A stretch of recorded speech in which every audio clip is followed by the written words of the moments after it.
vivo. Estamos terminando o mês de julho aqui.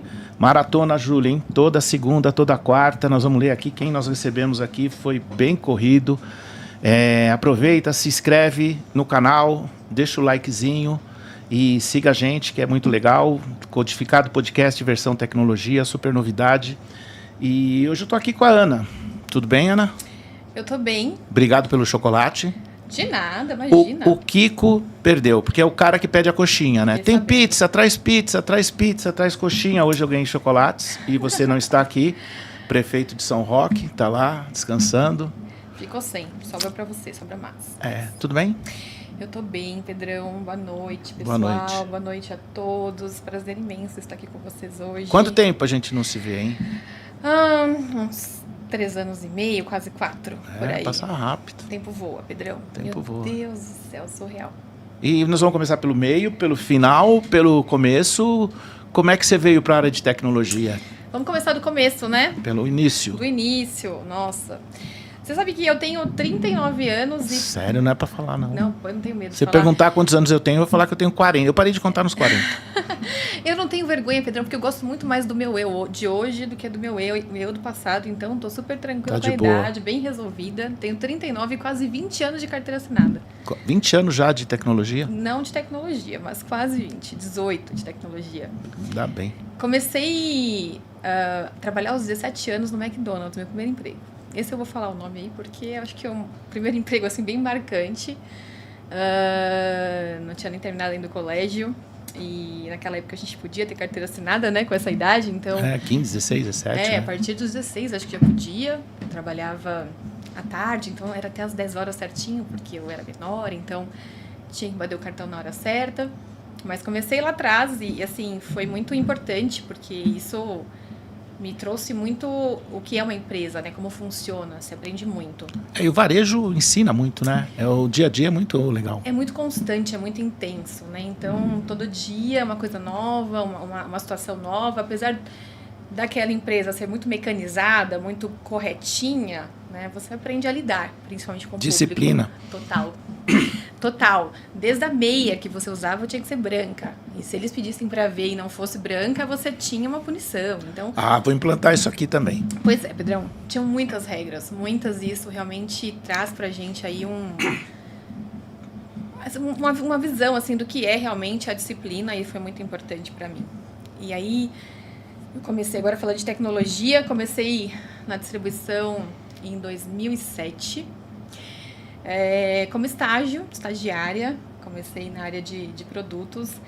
Eu acho importante falar um pouco sobre como eu cheguei na distribuição como estagiária, né? Eu fui para a faculdade, não fui logo depois que eu saí do colégio. A minha família nunca foi uma família de posse, de dinheiro, então era muito mais difícil, né, estudar. Enfim, eu comecei a fazer minha faculdade e fiz um estágio que eu ganhava assim, o valor exato para pagar a mensalidade. E aí ficava naqueles dilemas de tipo, ou eu pago a faculdade ou eu pago a condução para ir pro trabalho. Era uma coisa bem intensa. Meu pai me ajudava com a condução. Eu lembro que eu tirei passe do desempregado para poder chegar no meu trabalho, do trem, do metrô. Eu ficava andando de estação por estação, assim, até dar o horário da faculdade, porque eu saía muito cedo, então se eu fosse pra faculdade eu não tinha o que fazer, eu ficava andando, né? Ia de metrô até Itapevi, voltava pra Barra Funda e ficava indo e vindo para dar o horário. Então eu tenho bastante, assim, orgulho, porque não foi realmente uma tarefa fácil. E aí surgiu, então, uma vaga aí para minha primeira oportunidade de trabalhar no mercado de tecnologia, numa empresa que um colega meu da minha sala na faculdade também trabalhou. E foi muito interessante porque ele me deu umas dicas, né? Tipo, eles vão te perguntar o que é PROC-V. Você vai falar que você sabe o que é o PROC-V. Eu nem sabia, Pedrão. E aí, dito e feito, fui fazer minha entrevista nesse distribuidor de tecnologia. E aí, o gestor da área falou, e aí, você sabe o que é PROC-V? Opa, sei, claro. Você sabe usar bastante Excel? Nossa, de letra, tabela dinâmica? Opa, conta aí comigo, sei tudo. Não sabia nada. Enfim. Marcel devia ser. Não, Ivanildo Miranda. E aí, ele sabe, inclusive, que eu menti pra ele depois. E aí eu passei nessa vaga, me avisaram numa sexta-feira, eu passei o final de semana inteiro estudando PROC-V, tabela dinâmica, porque eu precisava chegar e mostrar que eu sabia alguma coisa, né? E aí comecei, então, essa jornada dentro desse distribuidor na área de produtos. Eu era especialista de produtos. Estagiei por 2 anos, depois disso eu fui efetivada, né? E imagina, eu saí de um estágio que pagava minha faculdade pro dobro, fui ganhar o dobro no outro estágio. Nossa, que incrível, né? Que salto! Então a dedicação por aquilo era imensa. Então eu tinha bastante assim, prazer de estar naquela empresa, era um trabalho que, nossa, me dava alegria. E aí, fui promovida, efetivada, depois eu tive uma promoção lateral, que eu fui para a área de marketing, também atuar com outras marcas, e não somente com as que eu estava atuando em produtos. Essa empresa, ela tomou a decisão de fechar aqui no Brasil, aquela época dos impostos, aquela movimentação toda, abriu sede em Pernambuco para conseguir fazer as jogadas de vendas e tal, mas assim, ainda assim tiveram bastante dificuldade para se organizar e aí resolveu fechar a operação no Brasil. E aí então eu fui para um outro distribuidor, também atuando na área de produtos, e aí foram 10 anos, Pedrão. 10 anos. Agora, 10 voltando anos. na Tech Data, né, que você trabalhou há alguns anos, tem que falar o nome. Sim. Era muito enxuto o negócio, né? Funcionava muito bem. Entendeu? A gente comprava muito naquela época, não só a gente, né? Rodava muito bem. A Tech Data, ela tinha uma preferência de mercado, né? Ela tinha uma força muito grande pela forma de atuação e pelas pessoas que estavam ali, né? E essa mudança, né? Quando ela foi parar daquele susto, parou. E foi muito ruim pra gente, revendedor, porque naquele momento você tinha tudo pronto ali, né? Rodando ali, você tinha que ir sobrou para Office, para Ingra absorver tudo isso, né? E uma Ingra que tinha passado por um processo também de reestruturação recente, que estava se adaptando com tudo. O Lovise contou bastante sobre essa trajetória dele lá. Justamente. E aí você foi para lá? Aí eu fui para Ingra em 2011. Justamente, eu cheguei na Ingra, nós éramos 80 pessoas. Eu me lembro tem mais de 1.000. Pois eu saí da Ingra que tinham 900. Então, o número cresceu absurdamente, né? Não só em número de pessoas, mas em número de faturamento. Mas aí fui para Ingra, né? Também como área de produtos, fui cuidar de uma marca só. E aí eu atuava com uma outra pessoa, nós éramos em 2. Ele olhava algumas outras marcas e meio que me gerenciava. E aí aconteceu um fato bem assim, interessante nessa época, porque essa pessoa foi mandada embora da empresa e aí eu estava com o Lenovo sozinha. Na verdade, assim, sempre estive com o Lenovo sozinha, mas como eu respondia para ele que apresentava o resultado, né, sempre a direção estava mais para ele, a companhia olhava mais pro trabalho dele do que pro da Ana. E aí eu me lembro que eu fiquei com toda a operação, né, da marca que eu atuava, e o meu presidente, naquela época, chegou em mim e falou, olha, agora é você quem vai cuidar do negócio e o número que eu preciso para esse mês é tanto. E esse número, ele era o dobro do número que a gente fazia, né? Nós éramos o último lugar, eu acho, que da marca que eu atuava, porque a gente estava, assim, voltando, né? Se recuperando. E aí, ele me trouxe um número, assim, exorbitante, o dobro do tamanho. Eu falei, meu Deus do céu, ele tá doido. Ou ele tá me testando muito, né? Sim. Ou ele acha que eu tenho muito potencial, muita capacidade. Tá enxergando que você... Que eu não tô. Que eu não tô. Literalmente.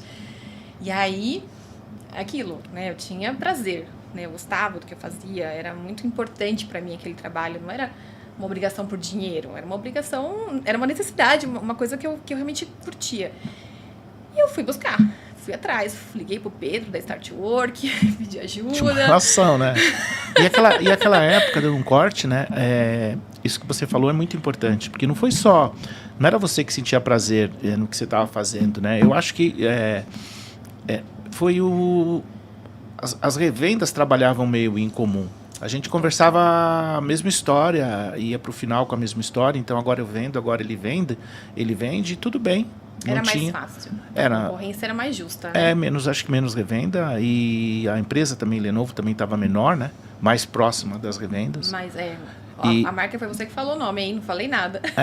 Não, mas a gente curte muito. E vendemos muito. Não, assim, eu fui para a China, ganhei para ir para a China, prêmio, melhor revenda Lenovo. Não? Eu não fui pra China. Eu acabei dando para uma vendedora. Eu falei, não vou. Você nunca ia nas viagens, e realmente. Chegou a ganhar viagens minhas para os Estados Unidos, pro evento da Lenovo, você não foi. Sério, eu não sabia. Você mandou alguém. Mandei alguém. Mandou. Ou falou que não queria, mandou passar pro segundo lugar, alguma coisa assim. Devo ter feito isso mesmo. Eu sou meio metido, né? Você sempre... Você sabe que o Pedro da Start Work, ele sempre foi, assim, um cara que as pessoas tinham... cuidados, né? Tatos, dedos, porque... não precisava, eu não. nunca tive, Pedro. Não, a gente sempre conversou de boa. Eu tive uma né? ótima relação com você, sempre fui tranquila. Muita gente. Tem gente que me olha assim, esse cara aí vai vir aí. Não, eu sou bem de boa. Olha, eu tinha uma convicção na minha cabeça, esse cara vai me ajudar a fazer o dobro do número. Que eu preciso entregar, então esse cara tem que ser meu amigo. Não, tem que ser meu amigo. E aí você ficou 10 anos nessa ilha de negócio? 10 anos. 10 anos. Gerenciando essa marca, depois... Mas só, voltando, eu fiz o número, tá? Eu entreguei o dobro. Entregou o número? Entreguei isso eu tinha certeza. E aí eu fui na sala dele e falei, o número tá entregue. Ele falou assim, não, eu só queria realmente ver, enxergar o porquê você veio. Agora eu tenho a resposta. Aí dali só foi o dobro, né, Pedrão? Só dobrava, o número chegou nossa, número muito alto.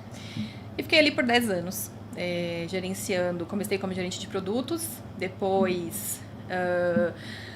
agreguei algumas marcas, né? Agreguei a parte de servidores também, que que a Lenovo fez a compra, né? Dessa parte de servers e a gente acabou agregando na mesma unidade.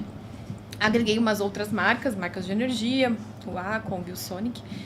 E aí eu me tornei gerente de unidade de negócios, então eu gerenciava, algumas pessoas estavam abaixo de mim e era uma coisa que eu tinha muito prazer na vida, era gerenciar pessoas. E aí eram... Eu cheguei a ter, acho que 10 pessoas abaixo de mim, em sua maioria homens. A gente brincava que eu acabava me tornando menininho também para lidar, né, com eles muito assim, fair, muito de igual para igual. E aí foram esses anos todos aí gerenciando esse time e trazendo os resultados e foi muito incrível. E aí um prazer assim que eu tenho na vida e que vai muito em relação a isso, né, gerenciar pessoas, que é uma coisa que eu sempre me dediquei bastante. Eu queria entender o íntimo, né, do meu associado. Tenho, vários acontecimentos que eu me lembro e era muito importante. Tudo que eu conhecia deles tornava o nosso processo muito mais fácil na hora da cobrança, na hora da ajuda, na hora da necessidade. Então, assim, eu tinha os meus associados como amigos, literalmente. Né? Tá próximo, né? Muito. Muito próximo. E tenho eles até hoje. E sempre preparei eles para estar no meu lugar. Né? Eu sempre... tive esse objetivo, né? Uma hora eu vou sair daqui, uma hora eu vou dar um outro passo, até porque eu tinha os meus objetivos profissionais. E aí eu preparei muito o Rafa, que você fala com ele até hoje. Rafa veio pra mim logo assim, ele ficou comigo uns 8 anos, se não me engano, trabalhando comigo. E aí o Rafa, eu fui preparando. E aí um prazer que eu tenho mesmo hoje de dizer quando eu saí da empresa, o Rafa assumiu minha posição. Ele manda bem lá, tá lá. Isso é, assim, muito prazeroso, porque realmente a gente seguiu aí um caminho bom, né? E eu acho que é isso, né? A gente, como gestor, tem que pensar que o próximo tem que estar ali do seu lado. Porque é muito difícil você trabalhar assim, quem vem de fora, fala, a pessoa tá lá dentro da distribuição, é fácil, põe estoque, não entende o que é ruptura, não entende o... E outra coisa, a gente não pode falar que o fabricante não entregou, que o fabricante aumentou sem avisar, que o fabricante, entendeu? E tudo cheio de dedos, né? E conciliar tudo isso é muito difícil, né? Muito, você tem que estar muito preparado justamente para todas as respostas que você precisa dar. Então você sempre tem que pensar muito, né? Vou falar, não me entregou? Nossa, eu ligo pilhando. Como é que não chegou isso? Não, e você se comprometeu com a ponta, tem que entregar lá 100, 50, não importa a quantidade. E não chegou, mas não chegou por quê? Nossa. É difícil. Então que saiu de linha. E você tá ali no meio, né? Você é o meio. Então, eu vendi para você que vendeu para o seu cliente final. Então assim, o seu cliente final vai bater em você não vai bater na Lenovo ou na HP, você vai bater em quem? No seu distribuidor, com que quem foi onde você colocou o seu pedido. E às vezes saía da nossa alçada, do meu controle, porque realmente o atraso não foi por algo meu. Mas não adiantava eu falar para você que o meu fabricante atrasou. Porque o processo, para quem tem em casa, né, que está assistindo a gente, funciona assim. A revenda vai no cliente final, conversa, vai lá, proposta lá, coloca a proposta, tira o pedido lá. 50 notebooks, por exemplo. Aí ela coloca o pedido na Ingra, que em seguida coloca o pedido na Lenovo e que muitas vezes a Lenovo vai fabricar esse produto talvez na China ou aqui, depende do produto. E de repente, algum desses, né, esquece de dar o enter, né? E o processo fica parado numa mesa, a coisa não anda, e aí bateu os 30 dias, o cara toca lá, e aí, quando é que tá chegando, como é que tá? E o pedido tá parado ainda, cara. Nem processaram. Ele nem saiu de Barueri. Nem processaram, nem vai procurar no sistema, não está no sistema. Pedro, olha, tá aqui no sistema, tá aqui, ó, foi comprado. Parou em compras, não, é que o cara não passou, piou pra frente. Não, eu nunca falava. Não, mas nossa senhora. Jamais, segredo assim, ó, de Estado... Buscava qualquer outra resposta justificativa, mas contar que... Aí eu chegava em casa e falava... A Gorete perguntava, o que aconteceu hoje? Você nem imagina. Aquele pedido lá. Não, aquele lá. Aquele que vai, né, pagar salvar a semana. Salvar o mês. Salvar o mês. Nossa senhora, sempre... Mas Pedro, não aceita uma remessa futura? Não, agora a gente não pode fazer mais. Né? Não pode? Remessa futura a gente faturava, mandava nota pro cliente, o cliente pagava para ele dar entrada e o produto vinha, sabe lá quando. Mas salvava. Salvou várias vezes, final de ano, né? Os números, poxa. Tinha que bater a meta, fazer o número. Nossa, final de ano era muito. A gente usava e você tem ideia de quantas 1000 máquinas você processou de pedido? Nossa, Pedro. Tem? Nem faço. Em 10 anos, vamos pôr aí. Nem faço, umas 3.500. 100 mil por ano? 150 mil por ano? Não, acho que 150 não bateu não, viu, Pedrão? Muita máquina, né? Uma 120. E a Lenovo não te deu nenhuma passagem para a China de volta? Não ganhei da Lenovo, mas ganhei da Intel. Ganhei da Intel para Irlanda. Para Irlanda. Eu conheci a fábrica lá. A fábrica maravilhosa, né? Nós somos na Heineken, na realidade, né? Achei que era da Intel, Pedrão. Não, mas aquele dia eu falei, não, prefiro ir lá na Heineken. Eu fui para Irlanda. Ganhei uma coisa, mas não foi da Lenovo, não. Hashtag fica a dica. Fica a dica. E conta mais aí. E o que mais você faz de interessante aí fora trabalhar? Agora você tá fazendo o quê nesse momento? Então, aí saí, né, da Ingram e fui para um fabricante que era o step que eu queria concluir realmente na minha carreira. Porque eu cheguei a gerente de unidade de negócio na Ingram, não tinha mais para onde ir, né? Depois disso era diretoria e não era o meu objetivo de vida, né? Não naquele instante. Então, eu precisava buscar. E meu intuito mesmo era ir para um fabricante de produtos. Eu queria ir para um fabricante para eu conhecer o outro lado, né? Porque eu só batia no fabricante, eu queria entender o que eu podia fazer. Tipo isso. Mas ou então, eu queria aprender a como evitar apanhar, entendeu? Tipo, o que o fabricante não faz que poderia ser melhorado, enfim. Porque daí junta toda a experiência que você tem com o distribuidor, você já conhece como funciona aquela roda, né? Como ela funciona. Agora eu vou entender como funciona o outro lado e tentar, né, com esse conhecimento aí dos dois lados, ver o que a gente pode fazer para mudar. E aí fui para um fabricante de energia, né, de infraestrutura, na verdade, a gente produz tudo aquilo que faz um data center funcionar, né, toda a parte de infra. Então, tudo que está dentro de um data center, certo? Servidor, storage, que aí Sala cofre? A gente não tem sala cofre, mas a gente tem parceiros que acabam trabalhando em conjunto. Mas tudo que forma um data center, a gente entrega. Rack, PDU, no break, toda a parte realmente da infraestrutura do data center, que faz ele funcionar. Então, toda a parte de missão crítica, que a gente chama. E a gente é líder global nesse segmento, nesse mercado. E aí, assim, nessa empresa que é a Vertiv, eu estou há 3 anos e meio. Eu sou gerente de distribuição, então eu cuido de todos os distribuidores que estão dentro do nosso programa, né? Que realmente têm um contrato conosco e que atuam conosco.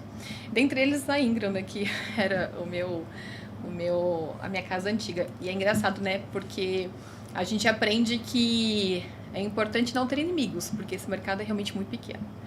Então, imagina que hoje eles são meus clientes e aí eu saí de lá, graças a Deus, de portas abertas e é tudo tranquilo pra gente seguir. Eles compram? Porque senão precisava, eu já grito lá amanhã, até parece, hein? Já pensou? Não, você tem poder lá dentro. Eu né? não. Nossa, tem, Pedrão. Nossa Senhora. Não tem poder não. Então eu tô desatualizada aí, porque olha, você sempre teve. Isso é passado. Não é. Não. Você tem importância. E você perguntou o que eu faço mais da vida? Não, fora isso. Então, quer dizer, hoje... Fora trabalhar? Hoje você trabalha e você falou que eu queria entender o que é tecido acrobático. Tecido acrobático. Que a Gorete veio com essa... Não, que ela é top em tecido acrobático. Nossa. Me explica o que é isso. Gorete me acompanha no Instagram, por isso que a Gorete sabe de tudo, atualizadíssima. Você sabe que é minha terapia, né? Minha terapia e meu esporte. Eu, em 2018, passei por algumas coisas na minha vida que me fizeram perceber que eu precisava de 3 ajustes. Um era o lado emocional, um era o lado espiritual e o outro era o lado físico. Eu não sei se você se lembra, mas eu devia ter aí uns 10 quilos mais. Não. Não? Era, Pedrão. Uns 10 mais, pelo menos. E aí, o lado físico, eu me descobri realmente nas aulas de circo, né? Eu faço tecido acrobático. E foi uma terapia, assim. Além do esporte, que realmente traz uma condição, uma resistência, flexibilidade, força, que são, acho que, fundamentais aí pra minha velhice. É o momento que eu tô ali realmente conectada e esqueço do mundo lá fora, esqueço os problemas e consigo... Dá uma relaxada. Total. Então, aquele dia estressante que a gente sabe que o nosso mercado Produz, carrega, né? Aí eu vou lá e descarrego. E é isso. E aí você curte essa parada aí. É muito, muito gostoso. É muito bom. É muito bom. Tá, eu vou voltar um pouquinho aqui. Volta. Você virou pra gente e abriu que quando você começou, você começou como estágio, aí você teve uma oportunidade para vir para o mercado de informática e trabalhar numa distribuidora, conhecer produto, alguém que te indicou. O que você falaria para as pessoas que estão começando hoje, entendendo essa dificuldade que as empresas estão tendo de formar profissionais? Porque assim, todas as pessoas que sentaram aqui comigo compartilharam da mesma informação. O mais difícil hoje é treinar, as pessoas não prestam atenção, elas não acompanham. Como é que você vê isso? Por exemplo, vamos colocar assim, né? Que há 10, 15 anos atrás a gente conseguia buscar uma Ana, uma Tati, vários nomes aí que dá pra gente citar e startar essas moças, né? E colocar ali a informação, elas pegavam, tocavam o barco, tinha uma super responsa, né? E como é que você vê essa geração chegando com essa necessidade de fazer as coisas agora, de eu preciso da resposta para amanhã, entendeu? Tudo pronto. Qual a mensagem que você deixa para eles? Eu acho que é uma geração muito diferente, né, Pedrão? Acho que a gente empresa também vai ter que se adequar, né, em alguns pontos, até porque a gente tem um mundo pré-pandemia e um mundo pós-pandemia, né? Eu vejo hoje, por exemplo, na empresa que eu atuo, que a gente tem pessoas ali que são pós-pandêmicos, né? Eles chegaram na empresa pós-pandemia ou no meio dela e já chegaram no modelo home office, por exemplo. E aí voltar para o modelo... Peraí, eu trabalho home office, entrei home office, agora eu tenho que voltar para a empresa. Né? Ou híbrido. Sim, é um baque, né? Opa, peraí, não. Cadê meu conforto, minha pantufa, né? Não. Então, isso já eu acho que um grande problema aí, realmente, para as empresas se adaptarem e encontrarem um meio termo. Eu, assim, sinceramente, sinto que as empresas elas vão sofrer um pouco mais para ter cargos de confiança, cargos de gerência, de diretoria. Eu não acho que essa geração tenha tanto esse objetivo de tanta responsabilidade, tanto trabalho. Eles querem buscar outros meios de ganhar dinheiro. Vão ganhar dinheiro, vão. Não tenho certeza porque eles são muito criativos, né? Sim. Mas eles querem outros meios, não todo esse fardo, essa responsabilidade que a gente carrega, que realmente é pesado, né? É bem puxado.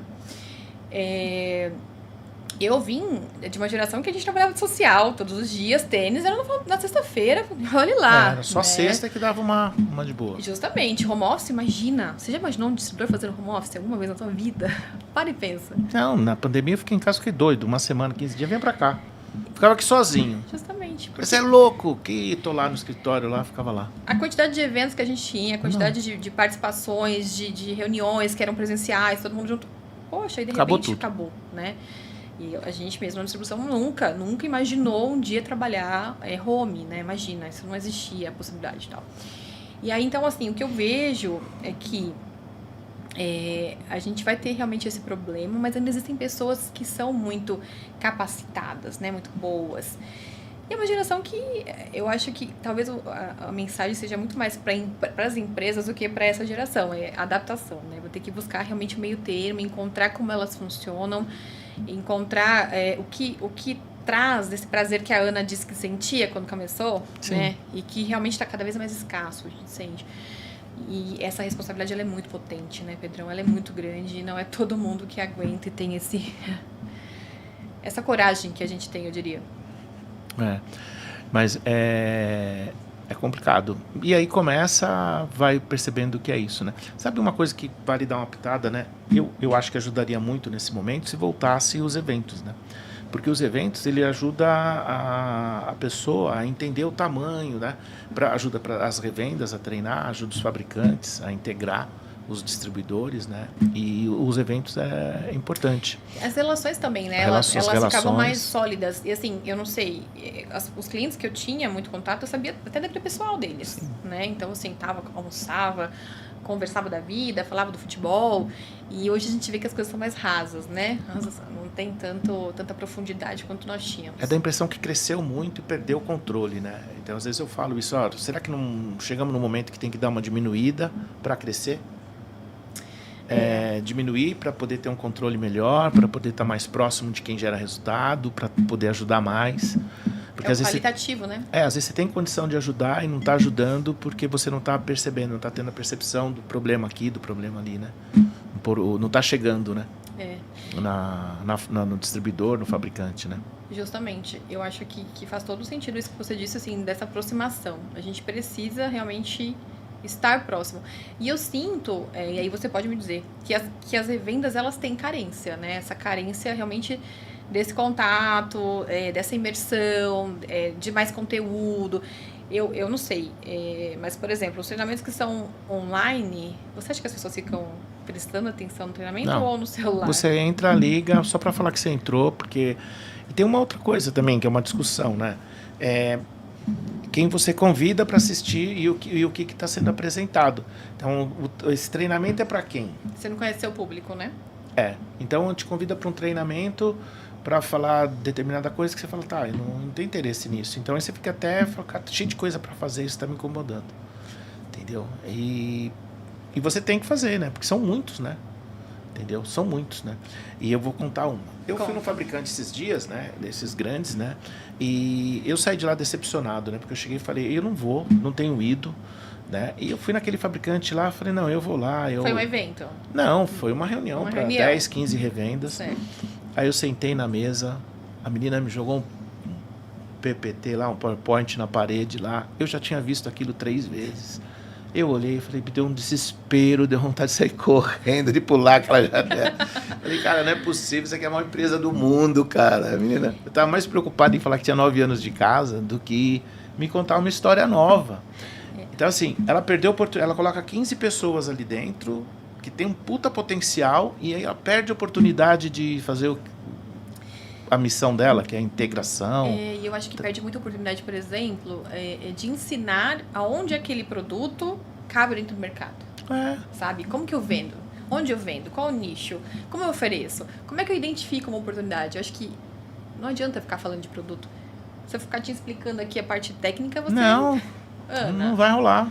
Mas agora se eu falar pra você, olha, esse mercado aqui que você trabalha, cabe esse daqui, meu produto. Eu vou estudar e vou, vem cá. Eu não tô enxergando alguma coisa. Esse é o ponto. Então, acho que falta um pouco disso, né? Acho que nesses treinamentos, nessas reuniões que acontecem, é justamente uma imersão mais comercial. Porque técnica, se você tem dúvida, você pergunta ao fabricante, ele te responde. Você não tem que saber vender meu produto. É a função dele.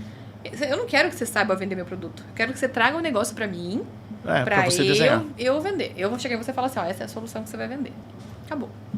Eu não preciso que você saiba tecnicamente. Você tem que saber o básico, né? Por onde começar e tal, quais perguntas chaves, né? Enfim, o que eu preciso saber pra começar esse negócio. O resto, cara, eu respondo. Vem. É isso, né? Então, acho que falta realmente esse conteúdo mais comercial, de como eu direciono aí os negócios e o que eu não estou enxergando, né? O que eu posso fazer de diferente. E você acha que a falha está onde? No fabricante, em treinar a revenda e ter acesso à revenda, ou do distribuidor que está lá e não faz a parte dele? E quem que está segurando esse processo aí para ele andar melhor? Você sabe? Porque, desculpa te cortar, mas assim, é uma deficiência que a gente percebe de várias marcas, entendeu? Eu vou trazer aqui, eu trouxe o Valtinho, que tem uma revenda. Próxima semana eu vou trazer o Marcelo da 2M, tem uma relação de dono de revenda. Para eles, os dois. E todo mundo vai falar a mesma coisa, entendeu? Eu acho que talvez seja quem está falhando nesse processo seja o fabricante.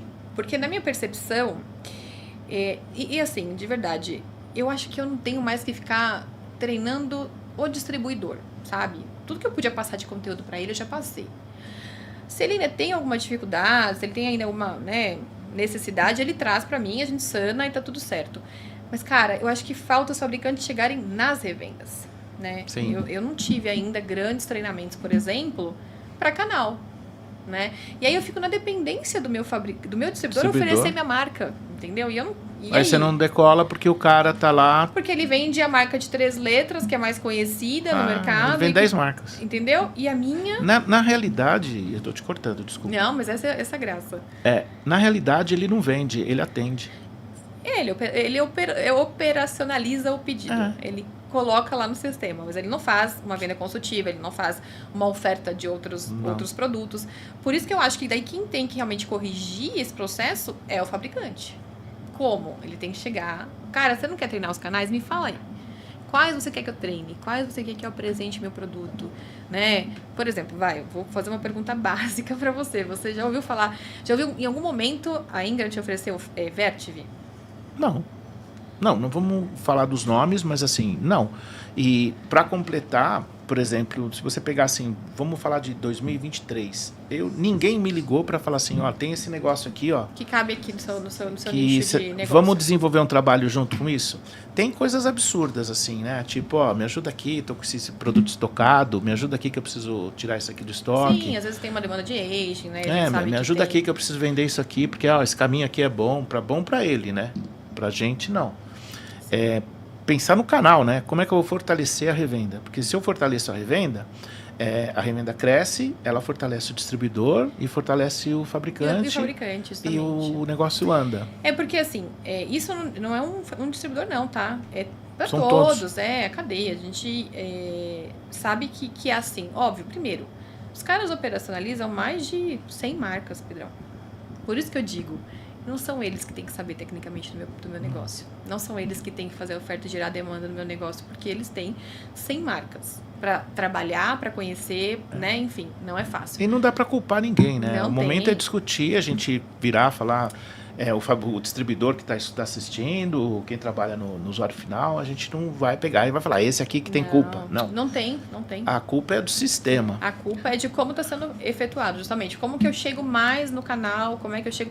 E acho que assim, se é para ter uma culpa, é muito mais nossa, como fabricante, não digo só eu, mas assim, todos os fabricantes, de como chegar mais no canal, levando um conteúdo que realmente seja voltado para negócio.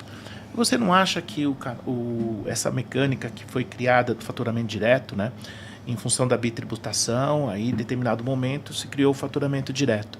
Você não acha que já chegou o ponto de dar mais um up em cima disso? Por exemplo, hoje, no meu conceito de venda, o distribuidor ele é um operador logístico e financeiro. Se eu tivesse uma distribuição, eu abria a mão do meio e ficava só com essas duas pontas. E esse meio eu entregava para o fabricante. Então, você faz a operação de venda, operação comercial. Faz o fulfillment, né? Eu faço essa parte de crédito e logística. E eu quero tanto por isso e vamos embora. Minha margem é tanto, operar em tanto vou operar em tanto, cobro tanto para operar a sua marca. Eu acho que essa é uma tendência, tá? E eu sinto isso, que eu já ouvi até dos distribuidores assim, mas olha, o fabricante A me traz os negócios, né? E aí eu realmente operacionalizo. E se você for olhar friamente, realmente esse seria o papel do distribuidor, né? Sim. Operacionalizar o negócio, assim, entrega. Eu sou um dist, né? E a gente, né, hoje como a empresa que eu atuo, a gente tem trazido muito esse formato de fulfillment. Então, a gente tem um segmento de venda, que são para os nossos maiores clientes. Eles trazem o negócio e eles colocam o negócio no distribuidor. E aí, mas... qual o distribuidor, né? Como você escolhe, por onde você opera. Então, a gente vai sempre olhar o inventário daquele distribuidor, de todos os distribuidores, e a gente tenta direcionar essa venda, esse negócio, para o cara que tem mais, ou que tem o estoque daquele negócio que a gente está operando. E isso realmente funciona bem no sentido de que eles acabam apostando mais em inventário, né? O distribuidor acaba tendo um mix maior de produtos, eles conhecem um pouco mais o nosso pipeline, então eles já sabem, esse ano a Ana vai ter esses negócios para operacionalizar. Então, Ana, o que eu preciso comprar para atender? Para antecipar. Para atender essa demanda. Porque vem de fora, tem que importar 6 meses. Isso, 6 meses, dependendo da China. Então, eu vejo que essa tendência do fulfillment, ela está realmente bem alta e a gente tem percebido realmente essa necessidade. Óbvio, Tem o transacional, né, que se vende aí a todo instante, a todo momento, e essa demanda ela vem realmente do canal, né? E aí isso talvez nem precise de tanto empenho. Mas aí quando a gente fala de negócios maiores, né, de projetos e tal, a gente acaba realmente sentindo que esse talvez seja essa tendência realmente, que a gente tenha cada vez mais o fabricante ter esse trabalho de gerar essa demanda. Tá, e como é que você está vendo voltando em revenda, né, essa tendência de verticalização? Porque eu percebo que nós vamos voltar, né, a ter revendas falando assim, cara, eu só vou vender essa linha de produto, esse grupo de produto, eu só vou vender esse grupo de produto. Isso também em função de canalizar relacionamento, né? Ele tem mais relacionamento nesse distribuidor, ele tem mais relacionamento com essa marca e com esse nicho de mercado. Como é que você vê essa tendência à verticalização? Que isso está aí também incomodando todo mundo. A gente acorda de manhã e fala, eu vou seguir ou não caminho, vou. Pedrão, eu sinto que assim, a pandemia ela quebrou um pouco disso. Eu acho que muitos viram que, por exemplo, vou pegar, sei lá, quem estava no nicho de notebook, que legal, deu super certo, né? Teve um boom. Mas tiveram várias outras marcas que realmente ficaram estagnadas, né? Então, imagina uma revenda que fosse focada somente em marcas que ficaram estagnadas. Ela ou quebrou, ou ela aprendeu aí que ela tinha que, né, dar uma pulverizada. Eu acho que a gente está num negócio que cada vez mais os clientes têm procurado a solução. Ele não quer comprar o servidor de você, o rack do fulano, o switch do ciclano, ele quer uma solução. Então, eu entendo que a venda consultiva, né, a venda que entrega realmente o todo, ela facilita, né, ela favorece. Por isso que eu acho, na minha percepção, que assim, focar em um negócio, focar em uma marca, focar em um segmento é bastante arriscado. Hoje, você vê isso? Eu acho. Você tem que ter pelo menos aí um suporte, né, um percentual aí de participação em outras marcas, que se uma não, né, a outra está ali suportando. Ou então ter um suporte de vender uma solução. Então você não vai vender só o desktop, você vai vender o desktop, você vai vender, sei lá, o antivírus, você vai vender o sistema que vai operacionalizar o desktop. Então você tem ali pelo menos uma solução para entregar. E não, olha, eu te vendo só o desktop e é o que tem. Na época que a gente mais vendeu, vamos falar de hardware, né? Mais vendeu desktops e notebooks foi quando a gente vendia uma marca só. E naquela época nós vendíamos. Entendeu? E não estou falando do Pedro, mas eu posso citar alguns nomes, o Salomão, o Marcelo, o Flávio, um grupo grande de pessoas aí vendia a marca. Então, você pegava um cliente com uma outra marca, você ia lá e convencia ele a comprar aquela marca. Comprar a sua. Então, e você trabalhava com uma marca só. Então, e você fazia um número muito maior. E você tinha uma relação com aquele fabricante muito grande, né? Que favorecia, Você fazia um número muito maior, você tinha uma verba muito maior, você tinha a equipe mais motivada e vendendo, né? Que hoje nós estamos atendendo, nós não estamos vendendo. Então, quando você coloca assim, porque você vai atender o cliente com 4, 5, 6 produtos, mas você está atendendo ele. Você não vendeu a ideia dele comprar aquilo, chega com aquilo pronto. Fala, eu quero um servidor, eu quero um Windows Server, eu quero cloud acesso, eu quero isso, você vai lá, põe preço. Sim. Mas a concorrência era menor, né, Pedrão? Você tinha uma cadeia de revendas, assim, as que eram bem qualificadas, eram bem menos, né, do que hoje, por exemplo.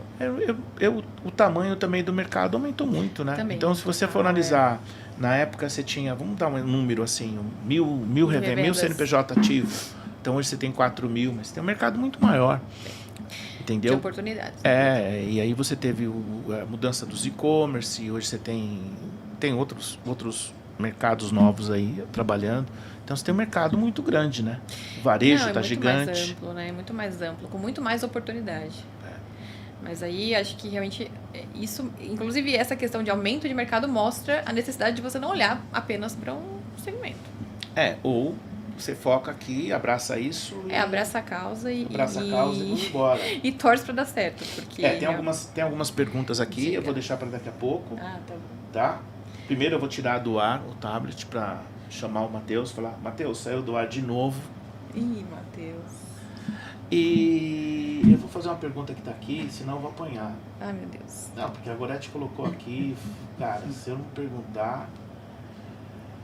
Como começou o seu interesse para ir por circo? Porque você falou do tecido acrobático e tem o lance do circo no meio também, né? Sim, o circo... Na verdade, o circo é uma arte, assim, que eu pratico por esporte, por diversão. Não tenho...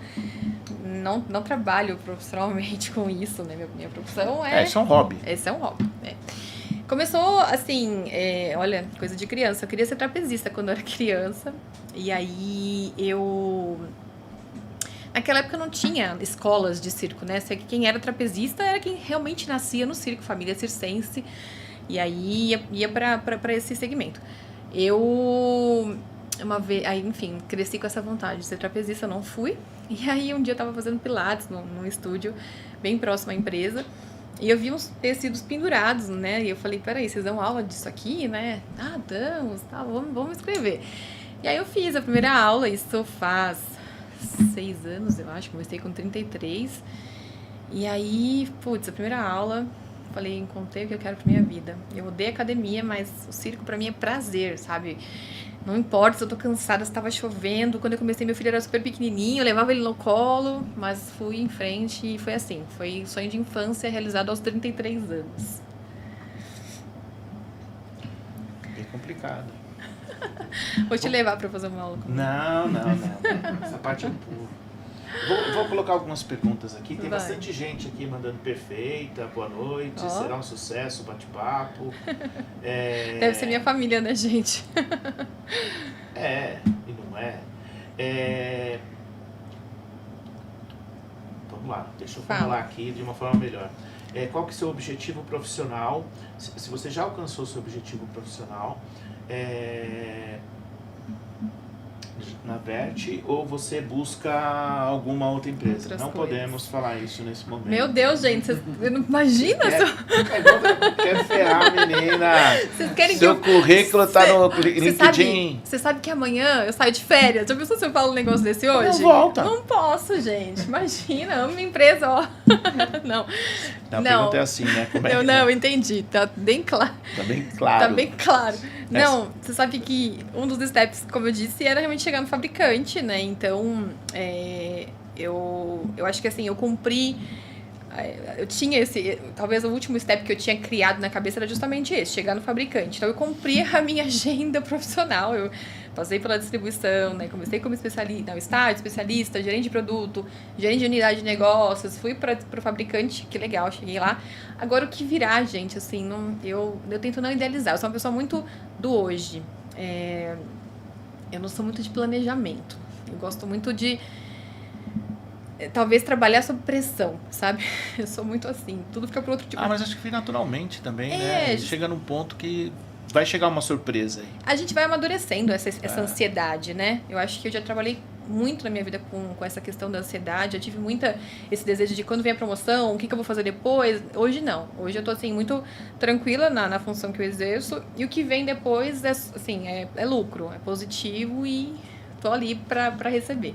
Seja na empresa que eu estou, seja em outra, não sei o que vem, a gente nunca sabe, mas não tenho, assim, agora um outro step que eu sinta necessidade. Tem uma tal de Bruna aqui que fez uma declaração de amor aqui, né? Vou falar. Meu Deus. Quem que é a Bruna? Minha cunhada. Tem bastante gente aqui online, que legal. Daqui a pouco eu dou um salve aí. No mês de agosto, agora nós vamos entrevistar 4 pessoas. Semana que vem eu vou estar aqui. Semana que vem, não, quarta-feira eu vou estar com o Marcelo da 2M. Marcelo Conhece ele bastante? Conheço pouco. Bastante. No mês de julho, a gente correu, acelerou, nós fizemos 8 entrevistas, né? Começamos com o Diogo Tosta, da Golden. Mandar um abraço pro pessoal da Golden. Você sabe que eu tenho uma história com o Diogo Tosta? Imagina. Trabalhamos muitos anos juntos, né? Desde a primeira empresa, a segunda, muitos anos. A gente se ajudava muito com Excel. Quando ele assumiu uma área de gerência lá na antiga empresa, na primeira empresa que a gente trabalhou juntos, ele tinha algumas dificuldades com Excel. Eu já tinha ainda aprendido no Google, no YouTube, algumas aulas. Eu dava para ele algumas aulas, aí depois ele foi agregando, aprendendo outras coisas, ele também me ensinava. Então a gente trocou, foi muito fiel aí no Excel. A gente se ajudava muito. O Tosta é um parceirão, teve aqui com a gente, o Fábio Gaia teve na abertura do Codificado, depois ele teve aqui, foi uma entrevista legal também. Veio a Giovana, que hoje está na Light, né? começou na Light lá, vai dar uma força. O Fabiano, que está na Tanca. O Fabiano é o cara dos Opala, o rei do Opala. Paulo Benetti, da Seios Impacto. O Silas da Aruba, trabalhamos bastante, né? Bernardino, que veio falar das Olimpíadas. E você hoje, quarta-feira, a gente termina o mês de julho com as 8 entrevistas. Foi bem puxado, né? Eu vi ali, ó, tem um painel, gente, com todas as participações. Eu fiquei, nossa, mas é muita responsabilidade estar aqui hoje, gente. Só tem nome de peso. Não, tem bastante gente, mas em agosto vem um pessoal legal agora. Só às quarta-feira, às 21 horas. Vai ser mais fácil que eu vou ficar do outro lado agora assistindo. É mais fácil do que estar do lado de cá, gente. Você achou difícil? Não, não é difícil, Não mas é, a gente tem tanta coisa pra falar que você fica assim... Eu não sei nem como é que tá aí a questão do nosso tempo, mas eu não tô olhando pra você percebeu, né? Não, a mesa tá tranquilo, pode falar. Entendeu? Pode mas falar a do gente circo. Fica numa ansiedade, né, Pedrão? É engraçado. Depois que você falou que ensinou o Diogo a A usar o Excel, já até anotei aqui para pegar no pé dele. Por quê? Pra te ensinar? Não. Amanhã eu já tô chamando ele, hein? Fala aí, Diogo. Ó, se você tiver uma dúvida, duas coisas que você pode perguntar pra ele assim, sem medo. Impostos e Excel. Mestre. Manja tudo. Nossa, tudo. Quando eu mudei e saí da empresa que eu tava com ele ficava mandando mensagem, Tosta, me ajuda aqui, ó, essa questão de imposto, eu faturar daqui pra cá. E, nossa, ele sabia tudo. Pode perguntar sem medo. Ele tá aí, Quem? Tosta tá aí. Ah, ele tá aí? Tá. Que legal. Então ele tá ouvindo. Ele pode escrever aí que eu não estou mentindo sobre o Excel.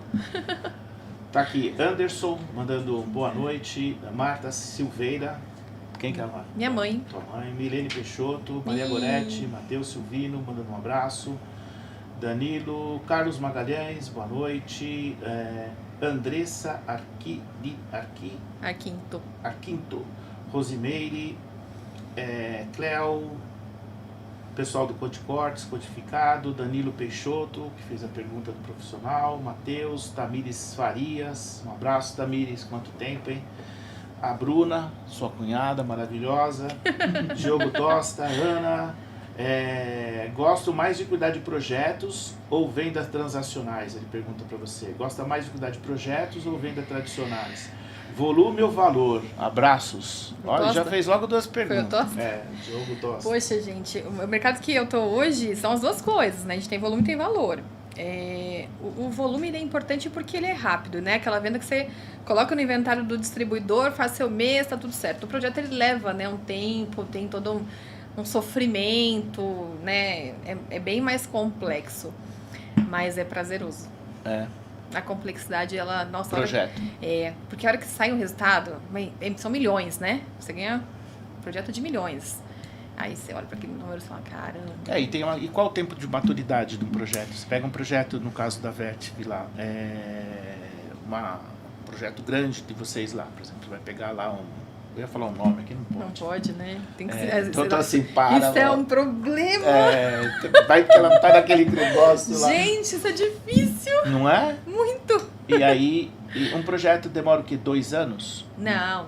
Tem projetos que são bem mais menos, rápidos. bem mais rápidos. Porque já tá maduro, né? Um upgrade, por exemplo, de sala. Justamente, um upgrade. Aí já tá maduro. Ou alguém que não tem uma sala também, não dá para esperar 2 anos para ter. Né? É uma coisa rápida. Tem muito edital, né? Muito governo que também tem um prazo para usar a verba, né? Você tem que gastar, você tem um prazo. Então, assim, eu diria que o prazo médio para um projeto sair, um projeto bom, uns 3, 4 meses. A gente consegue fazer ele acontecer, né? Do início do projeto. Aí tem toda a parte de desenho, conhecer o espaço, né? Entregar para o cliente o desenho que ele precisa, precificar e aí ganhar e tal. Aí acho que isso aí, uns 4 meses. E vocês andam melhor em governo ou no mercado corporativo? A gente anda muito bem nas duas coisas, Pedrão. Muito bem nas duas coisas. Grande, né? O governo é muito grande, muito grande. A gente tem muita participação em edital. E não dá para dizer que é pequeno, não. A gente tem as duas atuações muito fortes, muito fortes. Tem empresas privadas também. Nossa, ano passado a gente ganhou um projeto de 280 milhões de dólares. Foi muito importante aí para a companhia. Por que você não passou esse lead para mim? Eu precisando aqui trocar de Mercedes. Poxa vida, né? É que você não vende a minha marca. Eu esqueci desse negócio. E o Diogo tá aqui de novo, ó. Pro que vê. Brock V. Tá vendo? Brock V. Albertina Angélica Peixoto, abraço. E aí tem mais algumas pessoas mandando um abraço. Albertina é minha sogra, bonitinho. É? Olha que linda, tá vendo? Tá me dando audiência. Bacana. E você vai sair de férias, você vai pra onde? Vamos terminando. Vou pro Chile. Ai, que legal. E depois eu vou pra Bahia. É? Vai. Primeiro passo frio, depois eu vou lá passar calor. É. Legal. Gente, estamos aqui terminando. Nossa, batendo aí passou na muito trave. rápido, gente. Estamos com quase 55 minutos aí de entrevista. Perfeito. Um papo rápido. Muito bom. A gente conversou bastante. Você quer deixar alguma dica pro pessoal aí? Ai, gente, são tantas. Acho que nesses 18 anos de distribuição. de mercado de TI, Mercado né? de TI. 18 anos. Entendeu? Tira os mala, né? Como as revendas. Não, imagina, são importantíssimas pro processo. Eu acho que o recado principal é esse, Pedrão. A gente, primeiro, ter vontade, né, daquilo. Você tem que gostar do que você faz, porque não é uma tarefa simples, né? A gente lida com todos os tipos de cliente, todo tipo de negócio. Isso é muito desafiador. Então, você tem que gostar, tem que ser prazeroso. Não pode ser algo assim, vou fazer isso porque eu preciso de dinheiro, porque você vai ficar louco e infeliz. Então, e acho que você ter esse conhecimento realmente das pessoas que atuam com você, né? Quem trabalha com você, o que ela pode agregar à sua vida profissional, e isso desde de um líder aos seus clientes, que são importantíssimos para que você consiga entregar os resultados. Tanto que, se não fosse o Pedro da Startwork, meu relacionamento com ele, eu não tinha feito o dobro lá do número que eu tinha que fazer. Não sou só eu. Mas teve muita participação. Obrigado. Teve. Não, sim, claro, tem vários outros. Marcelo, nossa, nem me fala. Mas eu acho que talvez os resultados que eu atingi, né, dentro do distribuidor, foi justamente pelo nível de relação que eu tinha com os meus clientes, e que eu conseguia realmente pedir as ajudas na hora certa e ter as respostas na hora que eu precisava. Então isso foi fundamental. Esse nível de relação, ela é muito importante. Esse network, ele realmente faz com que você atinja os objetivos que você tem, como desafios, metas, etc, que são... O nosso mundo é esse, né? Meta. E vendedor não tem passado, né, Pedrão? Não, o vendedor é agora, esse mês. O que eu fiz? O que eu fiz tá ontem. Pronto. Tem muitas. Não, mas olha, o ano passado eu vendi, mas tá aí esse mês aqui, como é que tá? Tipo, eu lembro que assim, olha que legal, acabei de vender esse desktop, tava em Engine, puta, vendi todo o inventário. Nossa, falei palavra. Eu vendi todo o inventário. Não, que legal, tá agora. E esse outro aqui, ó, tá em Engine também. Mas... Começa tudo de novo. Mas eu vendi. E esse aqui, tá em Engine. É isso. É isso, no vendedor é isso, todo dia. Não tem passado. Então você tem que ter realmente esse nível de relação aí com seus clientes, que possam fazer a diferença aí na sua entrega. Uma dica legal, porque você tocou nesse assunto, é assim, parar de se preocupar com quanto você tem que ganhar e quanto você tem que fazer cada vez melhor. Eu chego aqui de manhã, falo, hoje eu vou fazer melhor, e eu procuro fazer a maioria das atividades, aprendo muito com o pessoal, entendeu? Pergunto, erro, pergunto, acerto, pergunto, erro, vou tocando. Então, todo dia tentar fazer melhor. A consequência disso é o resultado. É o resultado, totalmente. E aí, se tem resultado... Tem dinheiro no bolso. Tem dinheiro no bolso. É o que importa. Isso aí. Muito obrigado, foi Obrigada. Um papo legal, Foi queria muito agradecer. Bom. E vai ter mais oportunidades, a gente vai fazer várias coisas aí. O Silas deu uma grande ideia, que a gente já até comentei com você antes de entrar no ar, de juntar todo mundo num bar um dia, fechar um bar aí, falar, olha pessoal, nós estamos no bar na Vila Madalena, endereço tal, vai lá, né? Conte. Cada um paga a sua conta. Não tem patrocínio. Não tem patrocínio por enquanto. Foi esse o tempo que tinha, você lembra os happy hour? Era bom. Sim, e como? Apareceu aqui a Milene Peixoto mandando um beijo. Pessoal, muito obrigado. Se inscreva no canal. Entra no nosso LinkedIn, entendeu? Instagram. Deixa o seu likezinho. E até quarta-feira, 21 horas. Muito obrigado, Ana. Obrigada. Foi top. Obrigada, gente. Obrigada mesmo. Valeu. Foi incrível. Boa noite. Tchau.